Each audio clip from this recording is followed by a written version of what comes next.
Ci sarebbe molto da dire in merito al mirto, ma oggi ti dirò questo. Il mirto è una pianta sempreverde e il fatto che le sue foglie mantengano in ogni stagione vitalità ha avuto grande senso per la mia gente. È pianta delle donne. Mirsine, prima d'essere mirto, era atleta uccisa da un uomo per i suoi talenti e ancora in forma di pianta aiuta l'apparato riproduttivo e la mente delle donne. È pianta divinatoria, è pianta della festa, è pianta della luna, ma soprattutto è pianta medica. In Sardegna si sapeva che interagiva bene con l'apparato respiratorio, ma pure con lo stomaco.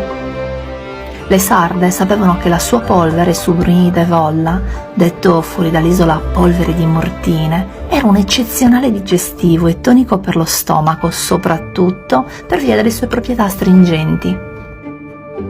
La polvere di mirto, per uso esterno, era riconosciuta cicatrizzante, la si usava ad esempio dopo il taglio del cordone ombelicale, ma la si sapeva utile contro arrossamenti e dermatosi. Ci sarebbe tanto altro che vorrei raccontarti in merito al mirto, ma ti saluto con un consiglio: osservala la pianta di mirto, osservala e vivici accanto e capirei di lei più di quanto tu possa immaginare. Io sono Claudia Zedda, antropologa ed etnobotanica, e se vorrai seguirmi ti racconterò altre storie di erbe, di Sardegna e di magia.